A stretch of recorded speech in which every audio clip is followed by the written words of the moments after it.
اور سیف الرحمان جو کہ جنید صفدر کے ہونے والے سسر ہیں، ان کا فارمیسی سے ان ساری باتوں سے کیا تعلق ہے؟ آپ حیران ہو رہے ہوں گے میری گفتگو سن کے، لیکن یہاں میں آپ کو بتانا چاہتا ہوں کہ صفیہ کلینک مخصوص طور پر ایسے لوگوں کی مدد کرنے کے لیے بنایا گیا تھا جو زندگی میں کوئی گناہ کر بیٹھتے ہیں، نوجوان ہوتے ہیں، اور پھر ان کو اس گناہ کو چھپانے کے لیے ایسے کلینک کی مدد کی ضرورت پڑتی ہے۔ یعنی صفیہ کلینک عام طور پر ابارشن، بلکہ خاص طور پر ابارشن کا ہی کام کرتا تھا۔ اب سیف الرحمان کی فارمیسی کو ہم صفیہ کلینک سے کیوں جوڑ رہے ہیں؟ یہ بڑی اہم بات ہے۔ بات اصل میں یہ ہے کہ مجھے یاد ہے کہ میں ایک مرتبہ اسی فارمیسی پہ، وہ یعنی میرے طالب علمی کا زمانہ ہے، تو میں ایک یعنی سمجھ لیجیے سر درد کی ایسپرین، یا اس کو آپ پیناڈول کہہ لیں، اس زمانے میں ایسپرین چلتی تھی، تو میں دوائی لینے کے لیے گیا تو ان کے پاس ایسپرین بھی موجود نہیں تھی۔ لیکن حیرت انگیز بات ہے کہ اس فارمیسی پر روئی کے بڑے بڑے پیکٹ مل جایا کرتے تھے، سرنجیں مل جایا کرتی تھی، ڈرپیں مل جایا کرتی تھی، کیونکہ یہ ان کا اصل پیشہ تھا۔ یہ ان ابارشن کلینکس کے جو صفیہ کلینک کے نام سے مختلف کھل چکے تھے، ان کے فیسیلیٹیٹر تھے۔ یہ ان کو ہر وہ دوائی مہیا کرتے تھے جو دوران آپریشن یا دوران جو ہے ابارشن جو واش کرنے کے، اس میں ان کو کام آتی تھی۔ اس کے علاوہ ان کے پاس کوئی دوائی نہیں ہوتی، اور وہ چونکہ ایک بہت بڑا کاروبار تھا، گنونا کاروبار، تو وہاں سے انہوں نے لاکھوں کمائے۔ اور وہیں کہیں میں نہیں جانتا کہ ان کی کس طریقے سے میاں نواز شریف سے ملاقات ہوئی۔ میاں نواز شریف کا ہلکا انتخاب بھی تھا وہ، تو وہاں سے یہ پھر میاں نواز شریف صاحب کے دوست بنے۔ اور پھر اچھا ناظرین، بات اصل میں نے یہ کیوں سنائی آپ کو کہ ایک ابارشن کلینک کو فیسیلیٹیٹ کرنے والا فارماسسٹ، پتہ نہیں فارماسسٹ بھی تھا یا نہیں تھا، کس کے لائسنس پہ کام کر رہا تھا، وہ اچانک بعد میں چیئرمین نیب بھی بن گیا، اور نواز شریف کا اب سمدھی بھی بننے جا رہا ہے۔ اچھا، لاہور ناظرین بہت بڑا شہر ہے۔ لاہور کی جو سب سے بڑی برادریاں ہیں ان میں سے ایک کشمیری برادری بھی ہے، ایک بٹ برادری جس کو ہم کشمیری برادری کہتے ہیں وہ بھی ہے۔ اچھا، حیرت کی بات یہ ہے کہ اتنے ان کے بقول ان کے اتنے پڑھے لکھے ان کے بچے ہیں،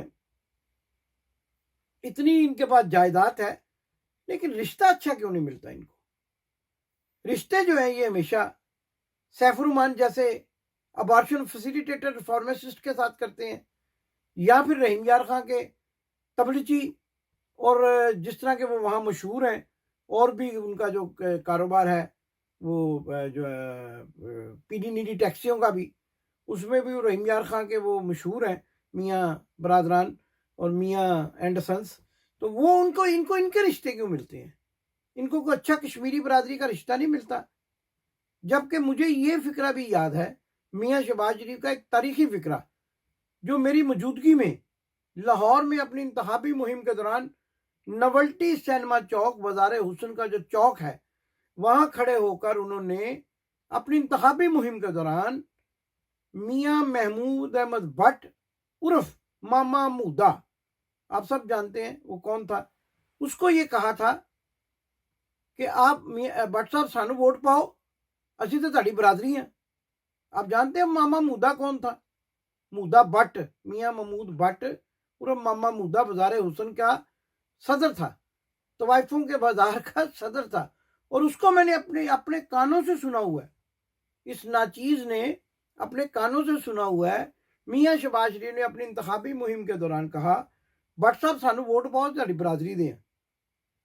تو تسی کون لوگ ہو بھائی؟ کون لوگ ہو؟ کہتے ہیں کون لوگ ہو تسی؟ تو تسی کون ہو؟ کدی سیف الرحمان نہ تھی ویاہ دیندے ہو، کدی وہ کیپٹن صفدر مانسریے نو پھڑ لے آندے ہو، نہیں پھڑ نہیں لے ایکچولی پھڑے جاندے ہو۔ آپ جو ہے نا، آپ بتائیں کہ کیوں کر رہے ہیں یہ؟ اچھا چلیں، یہ آپ کی مرضی ہے، جہاں مرضی رشتہ کریں، ہمیں اس سے کیا لینا دینا، لیکن آپ یہ ناظرین ضرور سوچیں کہ آج جو یہ سوشل میڈیا پہ کارڈ جو ہے ڈسٹریبیوٹ کیا جا رہا ہے کروڑوں کی تعداد میں، یہ کیوں کیا جا رہا ہے؟ ہر کوئی یہ سمجھ رہا ہے مجھے بلایا ہے، حالانکہ وہ خود کہتے ہیں مجھے کیوں نکالا۔ تو آپ یہ بتائیں کہ یہ کیوں کیا جا رہا ہے؟ یہ اصل میں آج مریم صاحبہ کا ایک ٹویٹ آپ کے سامنے آیا ہوگا جو ابھی ہم آپ کو سکرین پر دکھائیں گے. دیکھیے آپ نے یہ ٹویٹ. یہ کہتی ہے مجھے انتقامی کارروائی کا نشانہ بنایا جا رہا ہے. بھئی آپ کو کیوں انتقامی کارروائی کا نشانہ بنایا جا رہا ہے؟ آپ کو روکا کس نے لندن جانے سے؟ آپ جائیں. آپ نے پہلے بھی عدالتوں سے ضمانتیں لی, اب بھی لے لیں, جائیں. اچھا یہ کیسی شادی ہے, آپ لندن جانا چاہتی ہیں؟ اچھا آپ کے خاوند نے کوئی درخواست نہیں دی, آپ کا خاوند کوئی ٹویٹ نہیں کرتا. جناب کیپٹن صفدر مانسریا عرف گلاس پتل دے گلاس والے وہ کوئی ٹویٹ نہیں کر رہے. وہ ابا جی کوئی ٹویٹ نہیں کر رہے منڈے دے ویاہ تے جانا ہے.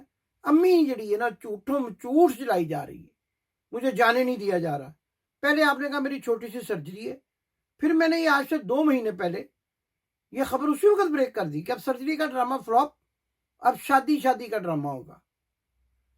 پھر آپ یہ بتائیں کہ کیا یہ شادی پاکستان میں نہیں ہو سکتی تھی؟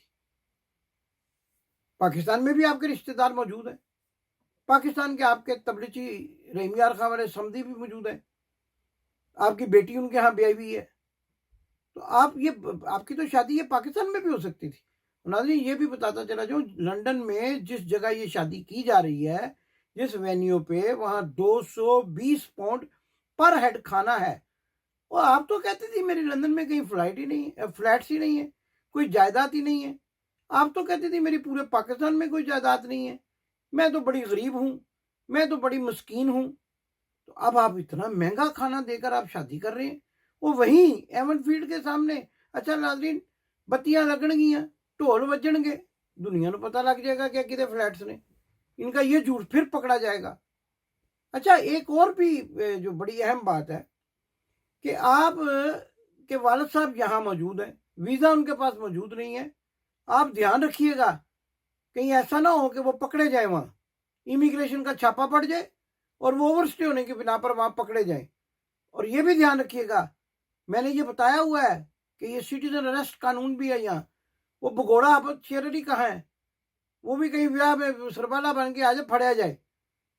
یہ میں آپ کو بتا رہا ہوں, پھر نہ مجھے کہیے گا. اچھا ناظرین یہ دیکھیں انہوں نے جو صحافی رکھے ہوئے نا وہ بھی اتنے پروردہ ہیں. میاں عمر محمود صاحب سے میں پوچھنا چاہتا ہوں کہ آپ نے یہ کیا جرنلسٹ رکھے ہوئے ہیں یہاں پہ؟ یہ آپ نے ایسے جرنلسٹ رکھے ہوئے ہیں جن کی میں نے ایک کال امریکہ سے آئی تھی, اپنے ایک ویور کی, وہ بھی چلائی تھی. وہ یہ فیصل آڈا کے ساتھ بحث کر رہے ہیں, آپ کے انٹرنیشنل دنیا نیوز کے ہیڈ. وہ یہ بحث کر رہے ہیں اور کہتے ہیں جی وہ 10 سال کا ویزا میاں نواز شریف کے پاس. میرے ساتھ مناظرہ کر لیں آپ. 10 سال کا ویزا جو ہوتا ہے نا 180 دن کے بعد ختم ہو جاتا ہے, اور آپ کہہ رہے ہیں ویزا ختم نہیں ہوا. 180 دن سے اگر آپ اوور اسٹے ہو جائیں تو وہ 10 سال کی مدت بالکل ختم ہو جاتی ہے, 5 سال کی مدت بالکل ختم ہو جاتی ہے.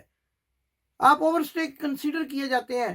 کسی عقل مند سے پوچھ لو, بال کاٹنے کے بجائے جرنلزم مت کرو, کسی عقل مند سے پوچھو جا کے, اور پھر آ کے ٹی وی پر. اور کامران شاہد کے پروگرام میں اس کو تو ٹکے کی نالج نہیں ہے, اور آپ یہ کہہ رہے ہیں کہ جی اس کا ویزا نہیں ختم ہوا, اور وہ بیچارہ فیصل واڈوا کہ جب بھرا لگتے ہو ساڈے, کہتے بھرا لگتے ہو تسی, چمچے ہو تسی, کہہ رہے ہیں وہ دیکھیں مجھے ویزا نہیں ختم ہوا میاں صاحب کا, وہ 10 سال کا ویزا. یار کس کو بیوقوف بنا رہے ہیں؟ وہ بھائی 10 سال کا ویزا ویلڈ ہوتا ہے آنے جانے کے لیے, لیکن سٹے جو ہوتا ہے نا, سٹے وہ 180 دن ہوتا ہے, کسی عقل مند سے پوچھیں. اور اگر آپ 181واں دن رہ جائیں تو آپ اوور سٹے ہو جاتے ہیں, آپ کی وہ 10 سال کی مدت ختم ہو جاتی ہے, آپ کی وہ 5 سال کا جو ویزے کی مدت ہوتی ہے ختم ہو جاتی ہے. ویزا اسی دن شروع ہوتا ہے جس دن آپ وہاں سے ویزا لے کے ایمبیسی سے نکلتے ہیں. اچھا پہلے یہ قانون ہوتا تھا کہ آپ ویزا لے کر نکلیں, آپ جب ہیتھرو ایئرپورٹ پر آئے 6 ماہ کی مہر لگی, اس دن سے آپ کا ویزا سٹارٹ ہوا. لیکن اب جس دن کی ڈیٹ سے ویزا آپ کو ملتا ہے اس دن سے آپ کے 180 دن پورے ہو جاتے ہیں. میں چیلنج کرتا ہوں جو سا مرضی امیگریشن کا وکیل میرے سامنے لے ہیں, انٹرنیشنل نیوز دنیا کے ہیڈ بنے ہوئے آپ, میاں عمر محمود صاحب کیسے کیسے نکمے لوگ رکھے ہوئے آپ نے. آپ تو ہمارے دوست ہیں, آپ تو بڑے سمجھدار تھے, آپ نے یہ کیسے کوئی تو وجہ ہوگی جو آپ نے بھی رکھے ہوئے ہیں ایسے نکمے لوگ جن کو یہی نہیں پتا ویزا کب ختم ہوتا ہے اور ویزے کی مدت کیا ہوتی ہے. بیٹھ کے ٹی وی پہ ڈیفینڈ کرتے ہیں اور پھر اس کو سوشل میڈیا پہ چلاتے ہیں. اچھا اب آپ جو ویزا لینا چاہ رہے ہیں یہ بھی میں آپ کو بتاؤں, آپ کہیں گے جی میرے نواسے کا بیاہ ہے جی. اچھا وہ نواسا, اچھا نواسے کی بھی آج آپ کو بتا دوں میں,